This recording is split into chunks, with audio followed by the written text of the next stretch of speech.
Hey YouTubers, this is Jacqui, and thanks for checking out my channel. I know you come to YouTube for video entertainment, and as a podcast, I don't provide any visuals, but wait, before you go, I want to remind you that there are times when listening to something is exactly what you need. I find podcasts are perfect when I'm going for a walk, doing dishes, folding laundry, or cleaning my toilet. Yes, even though I'm an award winning podcaster, I still have to clean my own toilet. However, it goes faster with an escape. So when you are in the need for an audio distraction, my episodes will be here for you. Now on with the show. Hello, friends. Whether you are new here or longtime listeners, I'm glad to have you along for this week's episode. My guests this week are booktubers and delightful ladies, Sonia and Tiffany. They join me for some historic Halloween fun. Most of it is more like a don't do this at home message, except for the cupcakes. That you should do. Okay, let's get to it. Welcome to Jacqui Just Chatters. Thank you for joining me. I'm your hostess, Jacqui Lentz, and I'm trying to make the world a little better, one story at a time. Whimsical episodes come out every other Tuesday. What's your story? If you've got one, reach out via my website. Now let's get chatting. Today I have two dynamic guests. The first is my dear friend who has been on many episodes. Sonia, I am pleased to have you join me again. Thanks, Jacqui. My other guest is new to the show.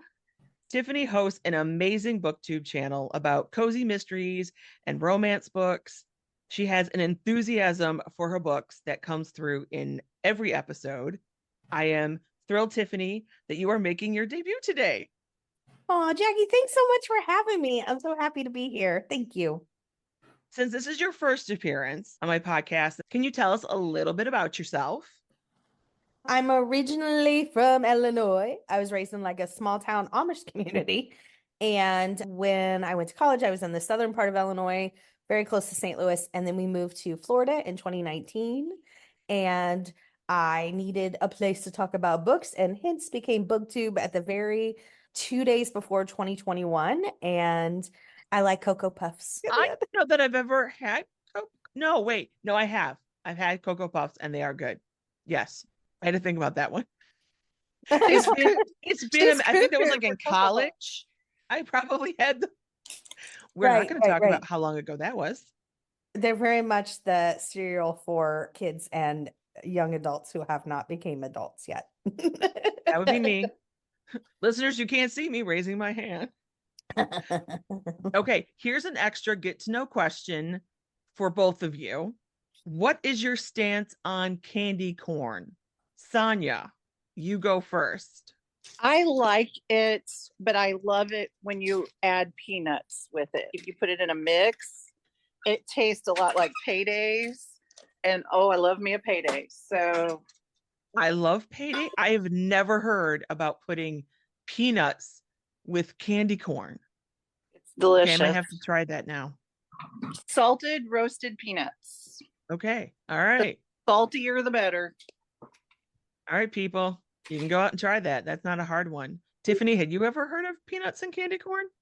Yes. Yes, we eat it here that way as well. And I do like candy corn. It's pretty much the only way I like it, with mixed with salted peanuts, not the honey roast. I don't do the honey roasted, but I do the salted peanuts. It does taste exactly like a payday. I also like peanuts mixed with Red Hots, if you can find those. Don't know exactly what to compare it to taste like, but it is delicious. We are here to celebrate Halloween with a historic twist. I will be reading from news articles from the early 1900s, and my fabulous guests will be sharing their thoughts as we go along. Are you two ready? Ready. Okay, we'll begin. And remember, feel free to interrupt me at any given moment. Our first story comes from the Los Angeles Herald from 1910.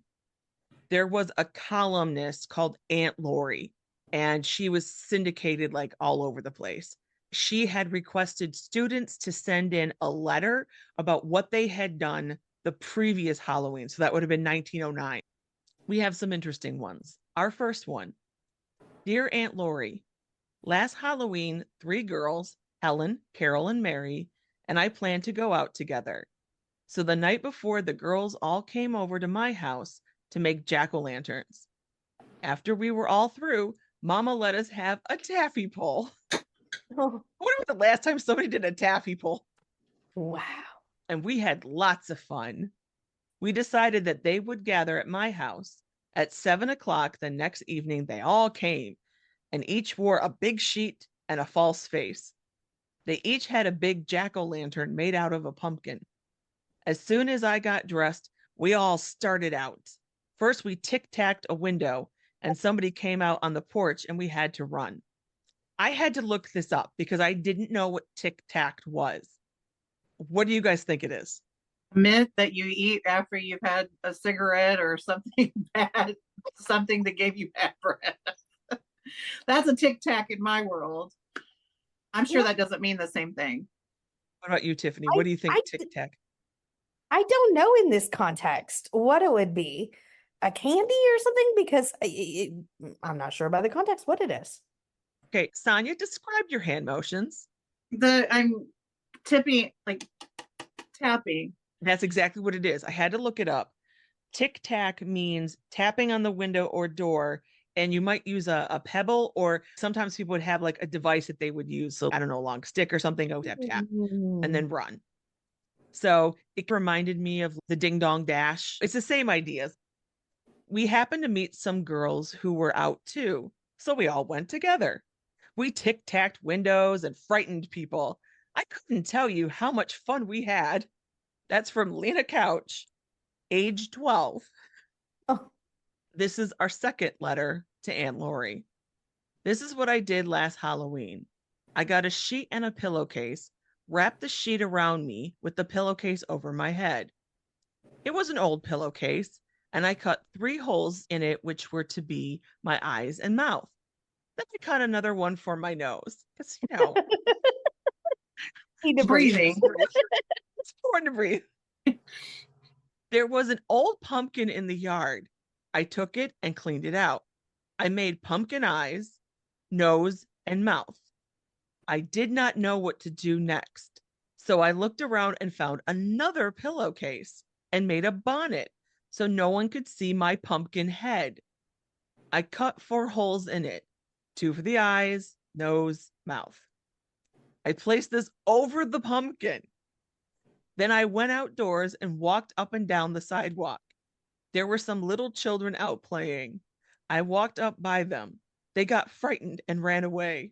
I went after them, but could not catch them. They told their parents, and that ended my Halloween. Your friend, Neva Woodson, age 12. Scaring the little kids. That's right around my Mimas time. I was glad you didn't say Betty, age 8. No, I'm kidding. That's funny. I wonder how her mom felt about the pillowcases. Because she's older or whatever. But did her mother feel that way? She's ruined 2 pillowcases. I seriously doubt it, because in that time period, think about, like, they used everything repetitively. And when it wasn't good for a pillowcase, then you cut it up and you used it as napkins. And then when it wasn't good for napkins anymore, you used it as rags. You know what I mean? There was like a process. That's true. They really did. I hope they were ready for that process. Right? Now, how would your parents have reacted if they found out that you were scaring little children in the neighborhood and doing all this stuff? What parents? Yours don't care. You're free flowing. What about you, Tiffany, in your Amish community? That's really scaring kids. My mom was definitely the disciplinarian, so I would have been very much in trouble with her, especially because everybody knew everybody, like you were saying, in my town. So it would have been not only in trouble, but embarrassment to her. So I definitely would have been in trouble there. My dad would have laughed and went with me. I was going to say, your dad would have done it with you. No questions. Okay, here's our next one. This is from Lester Johnson. He's also 12. Dear Aunt Lori, Last Halloween, some of us boys thought we would have some fun. About 8:30, we were all on the corner of 26th Street. Each of us had a jack-o'-lantern. Apparently, all the kids carried jack-o'-lanterns around back then. We went to a lady's house and put our lanterns in the window.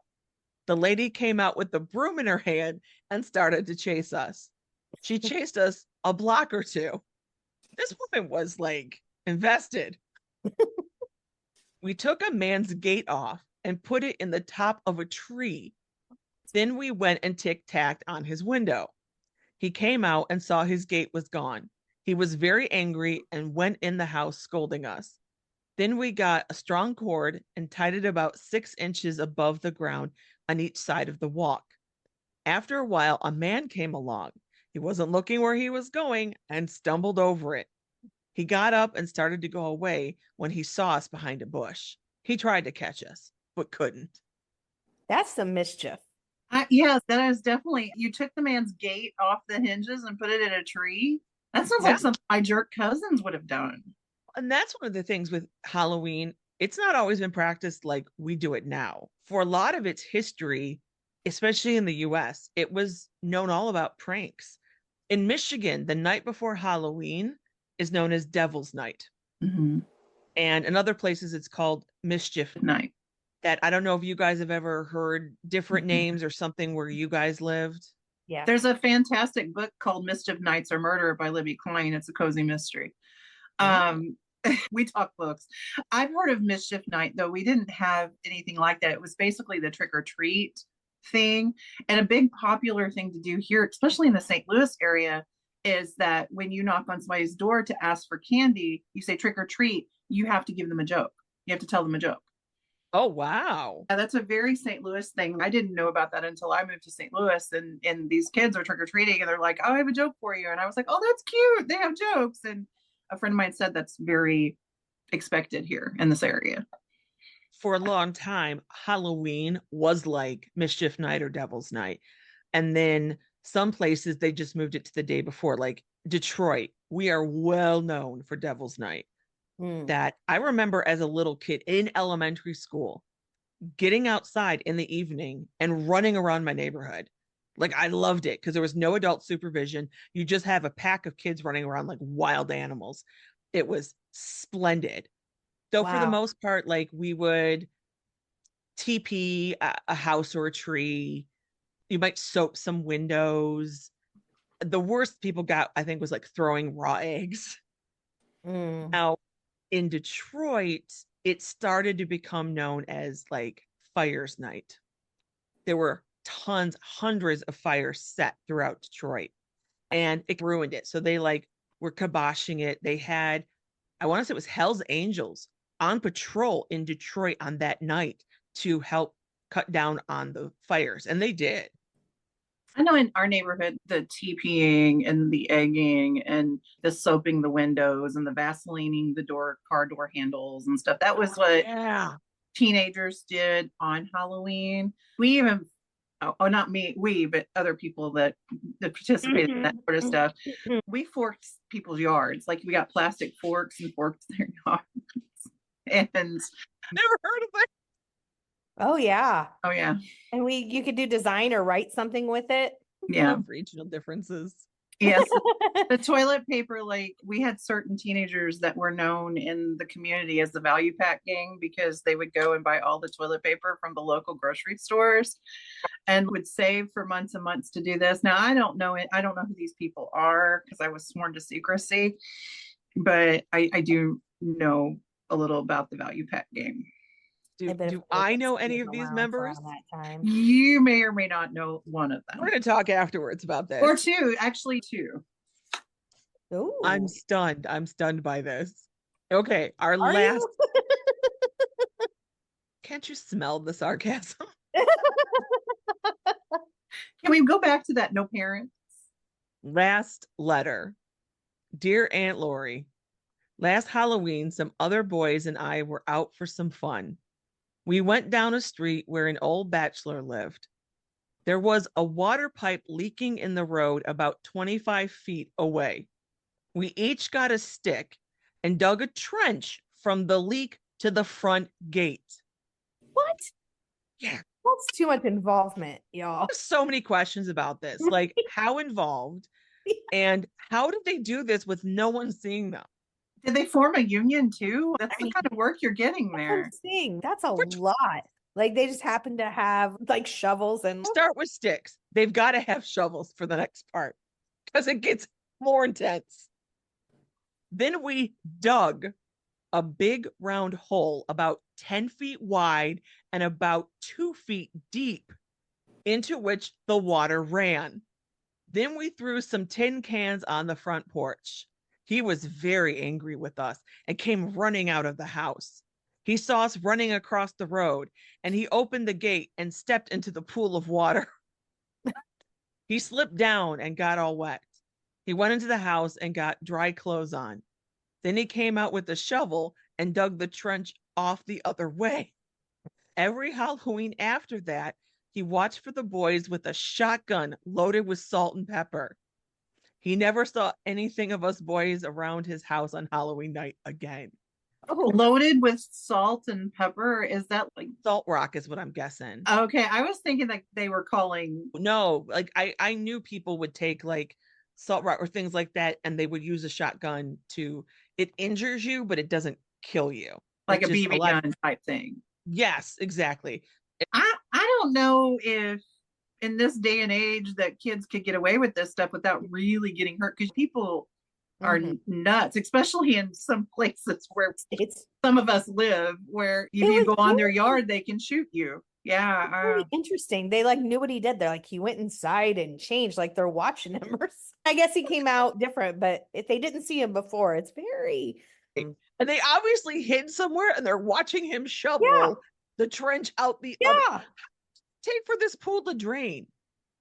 Kids were jerks back then. That was the early history of Halloween, was to be hoodlums, just sack homes. Like future convicts of America there or something.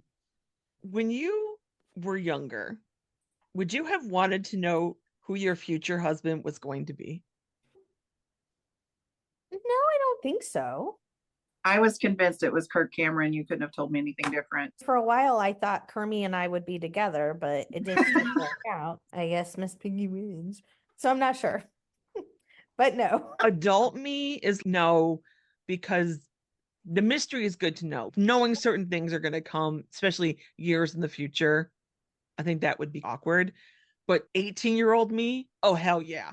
18-year-old me would have wanted to know. Sonia, you could definitely have Kirk Cameron. Like I had some posters of him on my wall, I but don't want him now. Thanks. I'll pass. No.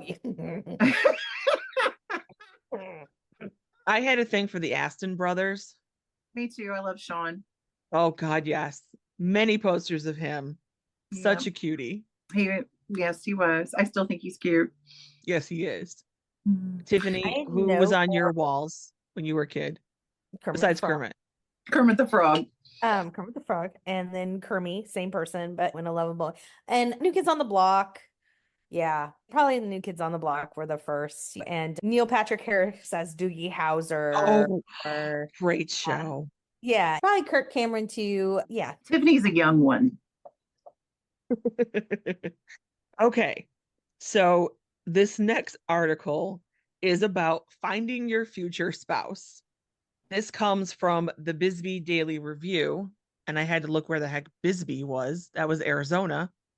From Oh. October 31st, so this is Halloween Day, 1919. My grandmother would have been a year old. Wow. This is the night, oh Halloween, when all the witches may be seen. Some of them black, some of them green, some of them like a turkey bean. I had to look up what the hell a turkey bean was. Do you guys know? I have no idea. It's actually a southern bean. Apparently, it's a green bean and it comes in a tan and white pod, and it's supposed to be sweet and meaty. I thought maybe it was like a vegan turkey. I'm not sure they had vegan in 1919. They did, probably not by choice. For centuries, young men and maids on the eve of All Saints' Day have invoked ghostly information as to their futures. There are many methods of doing this, Bless you. such as holding a candle lighted mirror over your head and walking backward down a crooked stairway as the clock strikes midnight. What? Holding a candle lighted mirror above your head and walking backwards on a staircase. I would be out. I can't walk forward with a mirror. No. Mm-mm. To me, That you're just sounds like asking, hospital visit. That's what I'm saying. I'm so uncoordinated. That would be a disaster. house is going to be set on fire. Yeah. I'm going to break my neck. I was going to say Yes. my neck's going to be broken. This would be perfect for a cozy murder. That somebody convinced somebody to try this technique and they died, and that's how they killed them. It was idiocy. I'm still trying to walk backwards down a crooked step, holding a candle. Forget the mirror. I can't even hold the candle and walk down a crooked. I can't walk forward on a crooked step. That's what I'm saying. I couldn't do it forward, let alone I would break my neck. Yeah. And set the house on fire. Because that candle's going to set everything on fire. Oh, yeah. I'm probably going to say a bunch of words on the way down that I shouldn't say and be dead at the end of the stairwell. That's wild. Yeah, so I had to include this one. I don't think I would want to know my future that badly. Just let it happen. That's method one. If you are a girl, the apparition of your future husband will cloud the mirror surface. If you are a man, vice versa. We're now getting into method two. I'm not sure if it's safer or not, maybe. But the oldest as well as most mirth-provoking mode of procedure is the ghost fire. The ghost fire is made as follows. A big dishpan is placed in the center of the floor of a dark room. The pan contains some 4 or 5 pounds of salt, which has been fairly well saturated with wood alcohol. Oh, so put some lighter fluid on some salt in a pan in the middle of a room and hope you don't have sprinklers. Party gathers around the pan, chanting the incantation quoted beforehand, that little poem thing with the turkey bean. This sounds very witchcrafty to me. It does sound like a seance or something. Like this didn't happen in Salem? Oh no. Each has been given a chestnut, and each chestnut has been marked in some distinguished way. A lighted match is thrown on the salt, which breaks into a blaze that gives off an uncanny green light. The chestnuts are then thrown in, and the girl whose chestnut pops first will be the first bride. Of course, she must immediately eat the chestnut, but that is not all. She is supposed to see the face of her future husband arising from the flames. And this is how the Great Chicago Fire really happened, ladies and gentlemen. I'm guessing this dishpan isn't plastic. No, it's 1919. It would have been metal, but no, still. Okay. In your house, you're going to put a metal pan on the floor. Living room. Heat this sucker up. I'm like, the minute they threw that match, I'm like, how do you not singe everybody's eyebrows off or circled around it?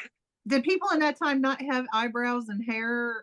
And all I can think of is like how flammable everything was then. Like if you had paint on your wall, that was flammable. If you had wood walls, that's flammable. Like curtain, this is awesome.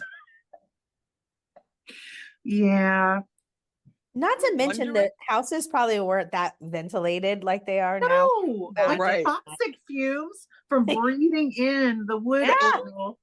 No, the homes were much better ventilated because they didn't have air conditioning. So you had windows that lined up so that you could get the breeze through the house and things like that. But that also means it's just more oxygen for the flame. Yeah, that would flame a fire. Yeah. Oh my. Did they at least bring marshmallows? Wait, make it worth your time. Your husband, Sonia. I'd rather have marshmallows and wood alcohol. Could you imagine what that marshmallow would taste like? I don't think I would get to find out because I would probably burn. Yes.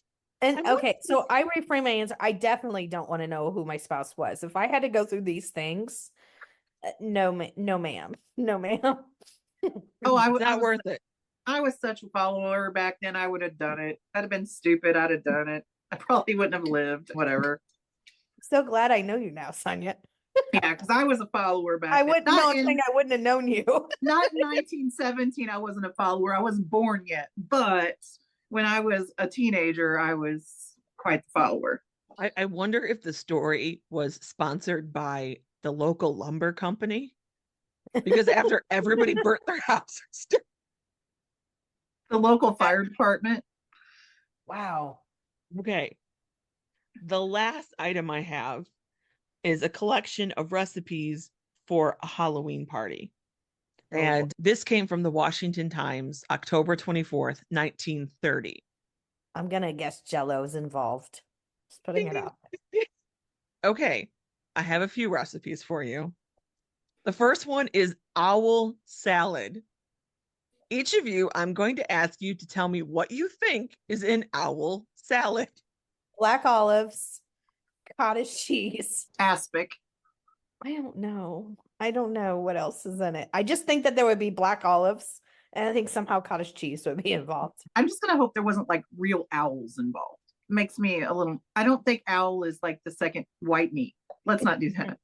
I'm guessing like aspic, but that was more. I don't know if that was more of 50 things or in olives and tuna and all that gross stuff, or owl salad like oranges, watermelon, lemon. I don't know because OWL.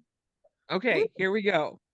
It starts with you have 2 tablespoons of granulated gelatin, 1/2 cup water, 1.5 cups ginger ale, 2 tablespoons lemon juice, 2 tablespoons sugar, 1 cup diced canned pineapple, 1 cup orange juice and pulp, 1 cup seeded white grapes. Why would you want the seeds? Because the dentist had that party and he wants you to come visit. Yeah. Soak gelatin in water 5 minutes, then dissolve over hot water. Okay, they just said some water earlier. They didn't mention nothing about hot or cold. I'm assuming if they're Then, using gelatin, they would have to use hot. when cool, add remaining ingredients with a light sprinkling of salt and paprika. Ooh. This is where they lost me. With all the fruit? Yes. All right. People put tagine on their fruit. It's red like paprika. It has a spicy taste. Turn into individual molds and chill. Serve on lettuce leaves with mayonnaise. Nope. Nope. Out. Out. No. The last sentence is what really burns my bacon. Oh no. Decorate each serving with owl cutout. So you're just supposed to cut out a picture of an owl, stick it on the jello, and that's what makes it owl salad. They totally punked out. Cut out like it's like from the newspaper. You're just like sticking like a picture on there, not like a edible. They're not having edible paper. It's not. You lost me at mayonnaise and fruit. No. And like, just go throw some nasty old Worcestershire sauce on that too while you're at it. Ugh, throw it in the trash. Yeah, they lost me at the paprika. Paprika. What about you, Tiffany? Mayonnaise? I was already gone before then. I was like halfway through, I'm done. What about you, Tiffany? Would you eat this? No, just because of the combination. I like everything in it, but not together. I have no problem with any one of the ingredients, but I don't have I love chocolate and pizza. I don't want it together, right? That's the thing. The whole combination is wild. Yes. But there was gelatin. Yes. First ingredient. I knew it. She gets a gold star. You do. Our next recipe is for Halloween sandwiches.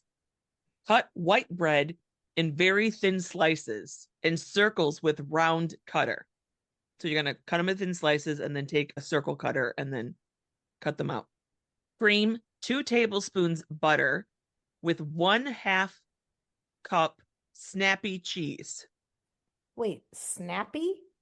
Yep, I had to look that up. Have you guys ever heard of snappy cheese? Is it like a sharp cheese? Is it pimento? It comes originally from Kentucky, and snappy cheese is typically made with sharp cheddar cheese, beer, garlic powder, red pepper, and hot pepper sauce. It is snappy. That sounds delightful, except I couldn't do the hot pepper sauce. But I like the red pepper and the beer because I like beer cheese. It's just a form of beer cheese. Mm. So you cream butter together with our snappy beer cheese, add salt and paprika. A theme. I'm wondering if paprika in the 1930s was like Worcestershire sauce in the 1960s. You guys can't see Sonia. She's gagging.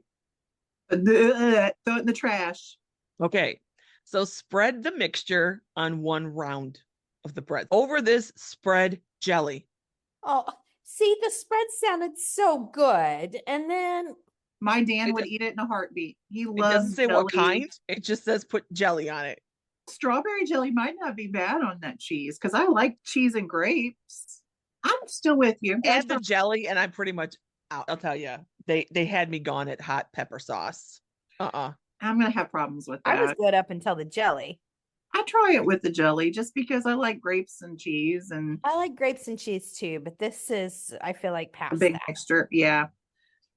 The other circles should be cut out to resemble features: a triangle for the nose, the half moon for the mouth, and small circles for the eyes. Place on the round spread with cheese and jelly and firmly press together. Our next one is Halloween salad. What do you guys think's in Halloween salad? Worcestershire sauce. Bleh. Paprika. Halloween salad. I think that there'll be raisins. Okay. I think there's going to be raisins. I think there's going to be mandarin oranges. I'm thinking like orange and black. So at least that's where my head is going. But I don't. Olives. At this point, I'm not sure. Give it up. No. You're warm. You're not hot, but you're warm. Ooh, okay. Halloween salad starts with scraping carrots. Cut strips about 1 inch long and 1/4 inch thick. Marinate in French dressing for 30 or 40 minutes. Dice 3 apples. Pour enough lemon juice over to keep them from turning dark. Any listeners, if you don't know the lemon juice trick, it is real. When you're slicing up apples and you want to keep them fresh, like if you're making a pie, you put them in a bowl of like water with lemon juice, and that keeps them from going brown. Mix carrots, apples, and a cup of seedless raisins. Ding ding. It sounds like a carrot raisin salad. I'm in. I'd eat this. Drain, serve on crisp lettuce. I'm not sure how I'd feel about the French dressing with everything else. I am with you. I would have ate the apples and the carrots and the raisins, but I don't know about the French dressing marinade. Right. I think the French dressing marinade though is because French dressing is sweet, but it has just a little tang to it. So I would try it. Yeah, I would try this one. Yeah. I'm shocked there's no paprika. Where's the paprika? I'm sure you could add it. The last recipe is jack-o'-lantern cupcakes. And this has butter, sugar, oranges using the juice and rind, 4 eggs, and they call for 4 1/2 cups of pastry flour. And I had to freaking look that up. Pastry flour is apparently even lighter than cake flour, but you can use cake flour as a substitute. You can use cake flour and sift it. It's more like pastry flour. I haven't used a sifter since I was a kid. I've seen them in stores as like retro things to have. But what calls for sifting any? You have 3 sifters? That's Sonia, by the way. She's guiltily holding up 3 fingers. Then you need to come over and help me. I have an old vintage one with the hand crank, and then I have one with the. That's fancy. And then I have another one that you just shake. Okay, I've never seen a shake one. I love that the stuff that we used to use and still use is now considered retro, and it's just like an everyday like household item for us. Right. And like younger generations, look at the retro. This was used in 1981. Oh my gosh, that's so vintage. Then it asks for walnut. I love it says walnut meats. So they're just assuming you're going to have walnut shells and you got to crack them and do that all yourself. It also asks for 1.5 cups of honey. That's a lot of honey. That is a lot. I've never done anything that required so much honey. Yeah, that's not on me. I will have to let you guys know. I'm going to come back at the end of the show and I'm going to put a piece in. I am making these tonight. My sister and my friend Amy are coming over and we are going to bake these tonight and taste test them. And I You will make some recordings and then everyone can find out how it tastes. I'm going to put the recipe either on Facebook, Instagram, and I'll have links for that on the episode notes. And I will put links to Sonia and Tiffany's booktubes on YouTube, their channels. So you guys can go and check out their stuff because it's pretty awesome. Aw, thank you. And you guys are so brave. You're gonna have a butt ton of cupcakes. Yeah, Yes, it it makes has to make it 24. fun. Really? But that's also why I'm having 2 people come over to help me make it because Yeah. they don't know it yet, but they're going to take cupcakes home with them. How much fat per your flour? Is it oil? Is it butter? What kind of fat are you using? Butter. It How asks much for butter. butter? 2/3 cup That's and 4 eggs. okay. That's where you're getting your bind in your flour. Yes. And Yes. A lot of eggs. is there any rising agent? Yes. It asks for baking powder. Okay. Whoa, 4 teaspoons. That Good God. yeah. Yeah. Yeah. I have With that, never seen a recipe call for 4 teaspoons of baking powder. Seems yeah, like you're making much larger though than 24 to 24. me. I Yeah. agree. It says 24. But usually So when you have that, because you have such a massive amount of flour, you have to use a massive amount of a baking agent, or you're not going to get any rise in your cupcakes. if either of you at some point want to make these and let me know how they turn out for you, by all means, I am happy to find out how you guys did. Do you have orange sprinkles? The sprinkles I had were like this monster pack, but my sister says she's got sprinkles that are autumn themed, so I told her to bring them over because I'm sure we'll like those better. Yeah, or orange, just like sugar. Put a little orange and some sugar, put it in a baggie and mix it, and we'll color the sugar orange. And then you could put that on there too. And we can make your. Again, you assume I have color dye for food. I Oh, know you do, clearly, with your 5 sifters. I said 3, not 5. One of them is an antique. You don't use it. You still have 2 more than most households. Honestly, she probably has 3 more than most households. If you listening, if you have a sifter or don't have a sister, let us know. We're curious to know where you come out on the sifter debate. To sift or not to sift? That is the question. And you can Well, comment I on can Facebook. tell you that I just came back from the Ashland Mystery Festival and I went to a cooking class with Ellie. And my husband's, oh, when I told him, he's, oh, you're going to a cooking class? And he's, what are you doing? And I was like, I'm going to a cooking class. He's, oh, whoa, I feel like this is very pointed. I feel very offended right now. So that's me in a nutshell as far as it was very lovely because she just cooked and we watched her. Oh Made- my God, that's my cooking class. Yeah, right there. yeah. So she made the first dessert ever from her book 1, Meet Your Baker, which was like this raspberry Danish. It was fabulous. And I think I could make it based upon the stuff that she did. I think I could do. And she did use a sifter. Then we know Ellie Alexander is pro sifter. That's right. That's 1 down. 30 million left to go. Right. Sonia and Tiffany, I want to thank both of you so much for joining me. This has been an absolute blast, and I can't wait to have both of you on again. I will definitely be making a reason for you guys to come back on. We're a good time. Usually anywhere Tiffany and I show up together, people are like, oh no, they're here. So it's nice to hear someone say, oh boy, they're here. Exactly, Sonia. I know. We have such Um, small personalities. It's Thank really you for hard. appreciating us together as a team, Jacqui. It's almost like the 2 of you together is like a pan of salt and wood alcohol, and I just toss a flame on there. Sprinkle some paprika on the flame and Yes. There, there you go. And some gelatin. Oh my goodness.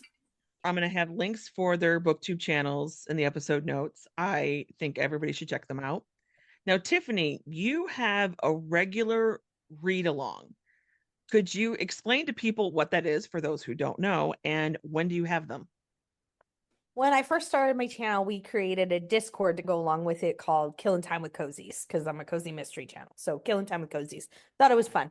And along with that, I do lives every week, usually on Sundays at 4 or 5 p.m. Eastern, depending on kind of what's going on. We do a live. We do reading sprints, so we'll have timed reading, and then we'll come back. We chat about books. We chat about food. We might chat about these recipes tonight. We do scavenger hunts twice a month, which is where you read from your OTBR, but there's a theme. So it'll be like read cozies with lighthouses on the cover. And then we share them. Sold. Everybody Sold. talks about their different books. And so everybody's reading their own stuff and not having to start all the new series. So it's been very fun. And Sonia always joins me. Again, we're quite the duo. Yes, go. We are the dynamic duo for those who don't know. And no, actually, I feel like that there's one of the things that I love about Killing Time with Cozies and that I love about our live is how Tiffany, as the ringleader, encourages other, like all kinds of new channels to come in and stuff. She's always very welcoming and open arms about collaboration and not competition and building this community of book lovers and book readers. And you don't necessarily have to read cozy mysteries to come and collaborate. And I love that philosophy from her. And that's probably why I joined her group, is because I believe in that too. If there was a grading scale of niceness, Tiffany would be an A+. Oh my Then again, gosh. so would Sonia. You're right. And oh, you guys are so sweet. Thank you so much. Now, if you're going to check out Sonia's channel, okay, you've got to start with the Scooby-Doo readathon video, because the costume is epic. Even if you just go for 3 seconds to look at her in that costume, worth the trip. Guaranteed. It's amazing. I had an amazing team for that. I could not have done the Scooby-Doo readathon without the team I had. They were incredible. And I would not have had the courage. I would not have done it. And be looking for more costumes to come, because we're working on another one. I have to tell on Tiffany, I just share her costume this year because I think it's absolutely brilliant. Tiffany is dressing as Belle from Beauty and the Beast this year for Halloween. And her dog, her adorable superhero dog, Cairo, is going to be Beast. And she is passing out books to children at Halloween. I am. I'm so excited. That is fabulous. There are still a few weeks of fall left. Since you are both bookish gals, can you each give one autumn reading recommendation? I will go. Of course, I'm going cozy mystery, and I read it this Halloween as well, but it is called Chaos at the Lazy Bones Bookshop. It's the first book in a Halloween Town cozy mystery series by Emmeline Duncan. And it's very cozy, campy Halloween, like the sweet side of Halloween. And it's very like punny with Halloween, and everything in the town is named, like the bookshop is named the Lazy Bones, and the dog has a Halloween name, and the coffee shop. And it's very sweet and cozy and very fun. I would say that if you want something that just is very cozy, I would say either the Cider Shop series by Julianne Lindsay, because it takes place at a cider shop and there's lots of that atmosphere. I would also say that I love a classic in the autumn, and things like The Legend of Sleepy Hollow is a fan fave for me because it's so very fall. The descriptions of fall. I'm currently reading a Murder, She Wrote book that's the description is just lovely, and all of the fall leaves and everything. It just makes me feel like I need to be Jessica Fletcher. And my last, I would say, probably is the Shady Hollow series by Juno Black. I'm going to give just one more, because I feel like if you're not looking for straight Halloween, but you're looking more for like fall, there's a great maple syrup cozy mystery series by Catherine Bruns. The first book is called A Doom Full of Sugar, and it's set in the fall. It's at a maple syrup farm in Vermont, and it's just full of cozy fallness. Sonia, and you said one book, and I said, you're such a teacher. Sorry. Because teachers give instructions all the time, but we are the absolute worst at following them. I said 1, and I think you gave 4, possibly 5. I like choices. Thank you very much. Sonia plays by her own rules, so just everyone be that's why I warned. love her. Okay, I want to thank you again, ladies, for coming on. This has been just an absolute blast. It's been so much fun, Jacqui. Thank you so much for the invite. I've had a blast. Anytime I can spend with Sonia and meeting you is just lovely. It's perfect. I get to hang out with my favorite gals, so that's a good time. Should ask people to write in and tell you about their Halloween, like you started the show with. Mhm. Like, dear Jacqui, This is 2024 Halloween. Halloween. This is when I forked my neighbor. And not that sounded bad, didn't it? That like actual forks. That when you put forks in their yard, that kind of thing. Before this goes down that lane, we're gonna wrap it up. This is a family-friendly show. Yeah. Oh my goodness. I did indeed make the jack-o'-lantern cupcakes with the help of my sister Nikki and travel companion Amy. The recipe calls for the zest and juice of 2 oranges. Here's a makeover tip. Want to give your home a refresh? Zest an orange. The whole place will smell so fantastic that no one is looking at the room. They're just using the nose. My husband Kevin joined us for the tasting portion of the evening, and here are the results. We are about to taste the cupcakes. I like that it's warm too. All right, a toast to cupcakeness. To 1930s. 1930. 1930. Smell the orange. Orange is amazing. It is good. I really like it. I love the orange. I love the orange too. It's pretty good. I gotta get something with actually less frosting. Yeah. Yeah, that's true. It's kind of like an orange muffin, and I regret nothing. It needs like a glaze, like a lemon, like That's, an I was orangey thinking an glaze orange over glaze Mm-hmm. on the buns. it. Yeah. Mm-hmm. It tastes pretty good. Could use more paprika though. No, actually, this tastes really good.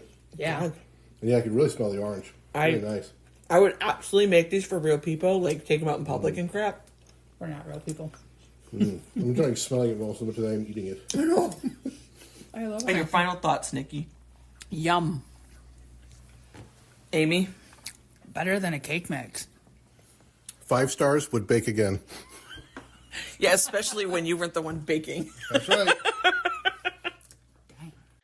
If you want to try the recipe, you can find it on my Facebook or Instagram. I'm also posting pictures and videos of the process. Any of you who try this, please let me know how they turned out for you. The recipe calls for frosting, but I'm about to make an orange drizzle glaze for my leftover mini bundt cakes that have not been finished yet. Thank you for joining me and sticking around until the end. I hope you have a joyful Halloween without too much mischief or paprika. Until next time, I wish you well.